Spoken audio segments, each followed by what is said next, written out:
Hello, my name is Joshua Keith, and this is theburningcoal.com, a website dedicated to God's glory, His grace, and our response to it. Today, what we're going to be doing is we're going to be continuing with our preaching from Jesus.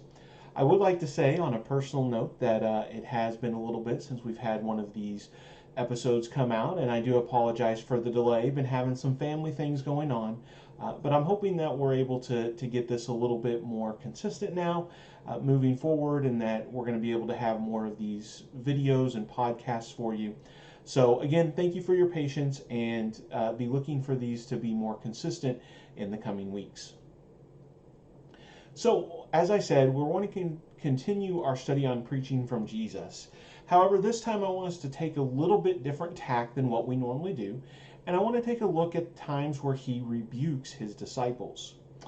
Now, the reason why this is important is because, as we've talked about before, when we mentioned Jesus and Peter, that a lot of times whenever we're able to study Jesus and his interactions with Peter specifically, but also with the disciples as a whole, we get to see God in the flesh interacting in ways that we can relate to, because it's similar to how we interact with other people. And so when we see Jesus getting frustrated, we understand frustration. We know when we get frustrated with ourselves, with our coworkers, with our spouse. And so the frustration that we see in Jesus, that's something we can easily relate to and understand. So it's good for us to take a look at what Jesus is doing. We see the frustration that Jesus has, but then to also examine, why is Jesus frustrated? What is it that happened that made him to this point? What was he expecting that wasn't happening? Because ultimately what we're looking at is Jesus has expectations of his disciples, and when he doesn't have them meeting that expectation is when he is frustrated. So we're going to start by taking a look in Matthew chapter 16. Now, Matthew chapter 16 is an interesting example because we're going to be talking about Peter specifically, and he actually just did one of the more praiseworthy things. And Jesus even praises him for it when he announces that Jesus is the Christ. And that's where Jesus says that on this rock I will build my church, based off of Peter's confession. And so when we're taking a look at what happens next, we need to keep in mind that Peter had just done something right, and sometimes we hope that when we do something right, it overcomes whenever we misunderstand or we do things improperly. But we need to see that Jesus was still frustrated with Peter, and actually probably even more frustrated because of the confession that had just happened.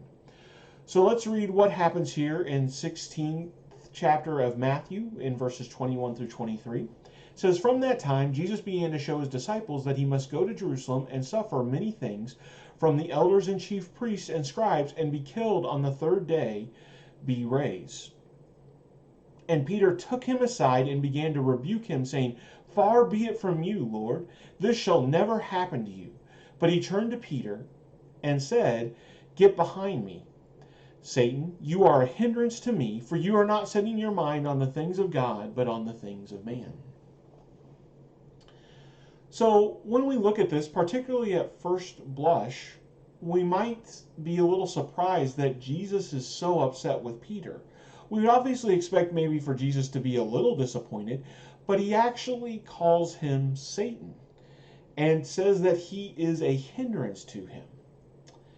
Now, again, on the surface level, what Peter does, we could see, is possibly trying to be encouraging. So we see that Jesus, who was just confessed as the Messiah, as the Christ, as the one who was going to redeem the kingdom of Judah, he is saying that he's going to be suffering at the hands of the elders and chief priests to the point of death, and then on the third day be raised.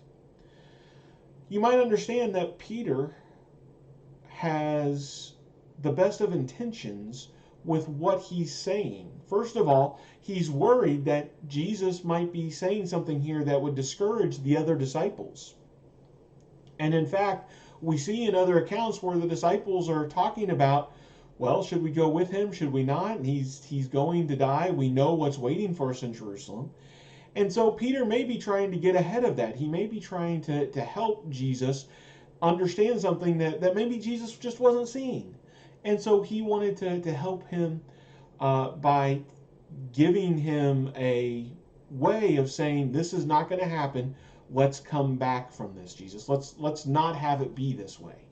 And so he actually rebukes Jesus because Jesus may be discouraging others.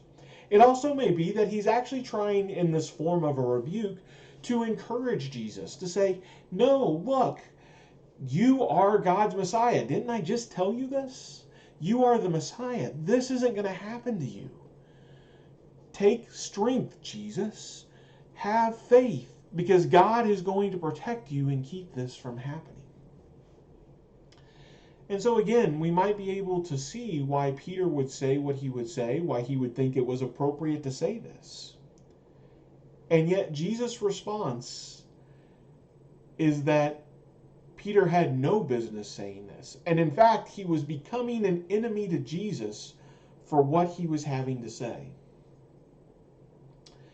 And one of the things that makes this very interesting is that Peter here is directly contradicting Jesus.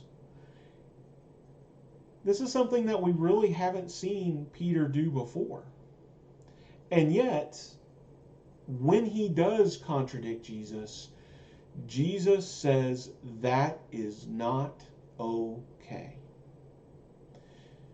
If I'm telling you something, you need to listen to it. Whether or not it makes sense to you, whether or not it goes with your preconceived ideas, whether or not you think it's discouraging to other people, it doesn't matter what you think, Peter. If I tell you the truth, you need to listen to it. And so I think it's good for us to take a look at what's happening here with the disciples and understand that Jesus expects us to do the same thing with him. Again, Peter followed most of what Jesus said without any argument, without any disagreement. But here, he's actually trying to rebuke Jesus and telling him that his teaching is wrong. If we're not careful, we may agree with what Jesus says most of the time. We may go with 95, 98% of what Jesus has to say, but then there's something that we come to that doesn't make sense to us. That we don't understand how that could possibly be God's actual plan or God's actual intention. And what we can learn from Peter here and from what Jesus had to say is that God expects us to obey even if we don't understand. That he expects us to put our faith in him so that we trust what he has to say even if it does not make sense to us. Even if we do not agree with it, we still should listen to Jesus and do what it is he has to say. When Peter didn't do that, he received a rebuke from Jesus. A second example that I would like to look at is in Mark chapter 4. And we see that the disciples and Jesus, they're together on a boat. And a great windstorm arose, and the waves were breaking into the boat so that the boat was already filling. But he, being Jesus, was in the stern, asleep on the cushion. And they woke him and said to him, Teacher, do you not care that we are perishing? And he awoke and rebuked the wind and said to the sea, Peace, be still. And the wind ceased, and there was a great calm. He said to them, Why are you still afraid? How have you still no faith? Again, we see Jesus comes here and he rebukes the disciples. And in this situation, again, at first glance, we might be very sympathetic to the disciples. They're out on the lake. This huge windstorm comes and it's blowing the waves, it's blowing the boat around, and the boat is starting to fill up. This is not their first time in a boat. We know that Peter and Andrew, James and John, they're fishermen. They know what it means whenever the boat starts filling up with water, that the boat is well on its way to sinking. And so they're trying to figure out what's happening, and Jesus is just peacefully sleeping in the back. He's not letting anything bother him. He's not worried about it, and he's not going to do anything, as far as they can see, that's going to help them be able to take care of the situation. So they're nervous, and they come to him and they say, "What are you doing? Why aren't you doing something? Do you not care that we are perishing?" So Jesus gets up, he rebukes the wind and says to the sea, "Peace, be still." And that's exactly what happens. The wind ceases, there's a great calm, the boat stops filling up, and everything is fine. And again, we see Jesus rebuke the disciples this time, all of them. He says, "Why are you so afraid? Have you still no faith?"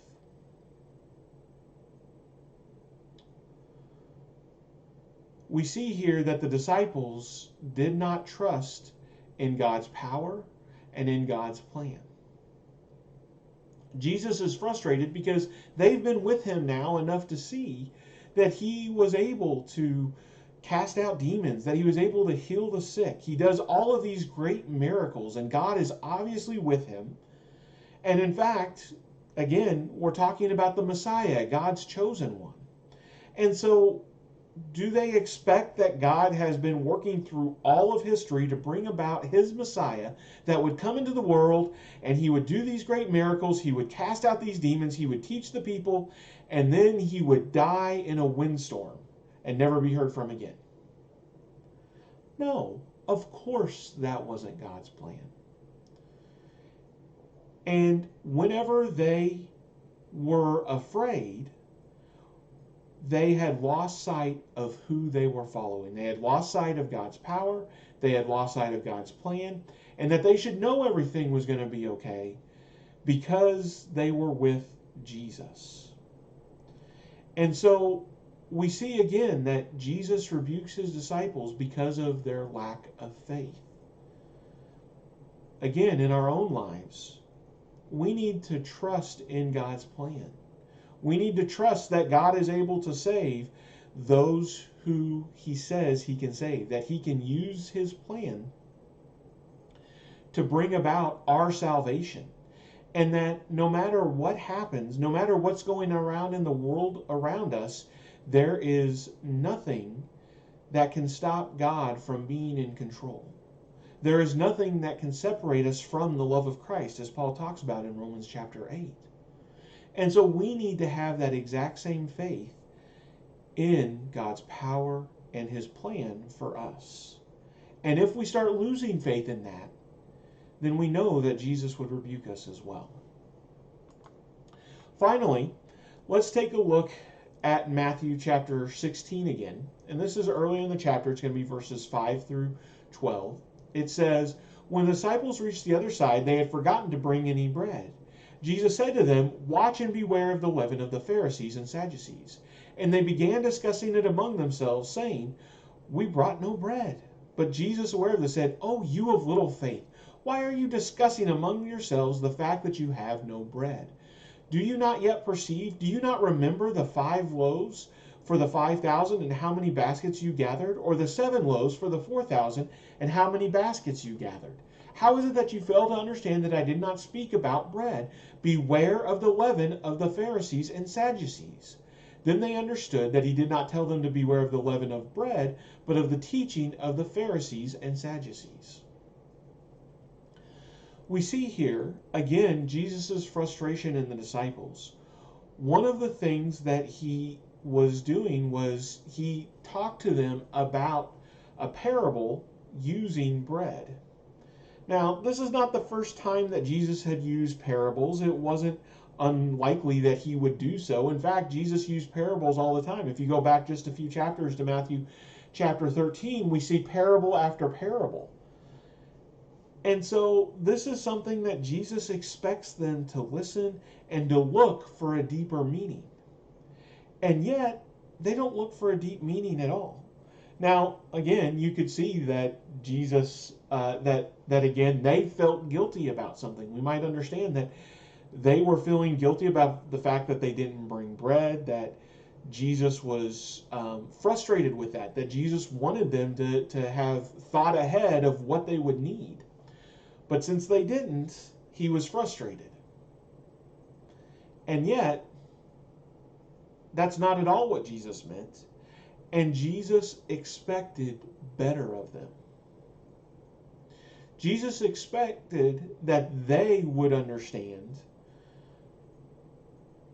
that he was talking about the teaching of the Pharisees and Sadducees. And eventually they get there, but he has to rebuke them first.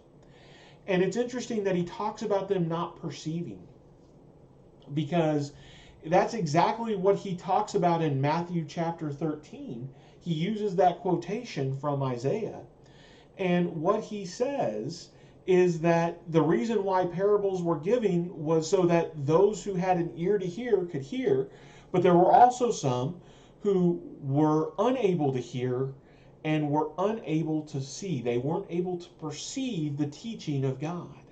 And it was because of the hardness of their heart. It was because they weren't willing to search and find the deeper meaning. And so what he was talking about the masses there, he now is applying to them because he's expecting them to be able to perceive. They have been with him all of this time. He is, again, about to have this conversation about him being the Christ. He's about to tell them about the fact that he's going to go to the Pharisees, the Sadducees, that he's going to go and be crucified and killed at their hands. His ministry is almost done, and he needs them to be better. He needs them to understand more. And that's why Jesus is so upset. It reminds us of the book of Hebrews, where the Hebrew author talks about how he is ready to talk about some deep topics of the scriptures, but unfortunately they're not ready for meat. They're still needing milk. And so he actually has to backtrack and talk to them about something they should already understand instead of what he really needs to get into. Jesus was expecting the disciples to have grown. And so as Christians, we need to be thinking about this as well. That Jesus is expecting us to constantly grow in our knowledge, in our understanding, and in what it is that we're learning and doing from his word. And if we're not growing, if we're not improving, then Jesus is going to be frustrated and upset with us. If we look back at the previous year,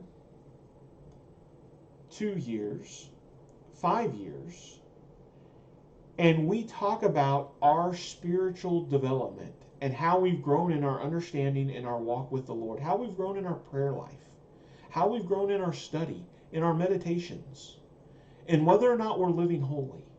And if we have made no progress, if we have not been growing, then we should know that Jesus is frustrated with us, that he wants us to continually be getting better, to understand more, and to do more. So that's what we see from Jesus. We see a few different things here, that Jesus rebuked his disciples when they did not listen to his teaching, when they did not trust in his plan, and they did not understand what should be rightfully expected of them to understand. This is so valuable for us because, again, it gives us a glimpse into our God. It allows us to see when he might be frustrated with us. And so we need to ask ourselves, are we listening to the teaching of Jesus? And by that, do we listen to all of the teaching, not just the ones that make sense to us? Do we listen to all of his teaching? Do we trust in his plan? Or do we only trust in the plan when things look good, and again, when they make sense to us? Or do we abandon God's plan or wonder why he's not doing things that we think he should, even though we've been assured that he is the one in control? And have we been growing? Have we been developing in our understanding of God's word? Have we been maturing in our faith, in our actions, in our attitudes? Or are we stuck being people who cannot hear even though we have ears, who cannot perceive even though we have eyes? Because we know that if we're not doing that, if we're not doing these things, that Jesus would rebuke us to, that he would tell us to get behind him, Satan, and to follow what it is that he has to say. He would tell us, do you not understand that I am in control of all things? And that he would tell us, why are you not further along? Why are you not perceiving things that you should know better? That's what Jesus would tell us. And so again, we find it very valuable to study Jesus, how he interacts with his disciples, and then look to implement that within our own walk. I hope this lesson has been beneficial for you and your walk and your growth in his kingdom.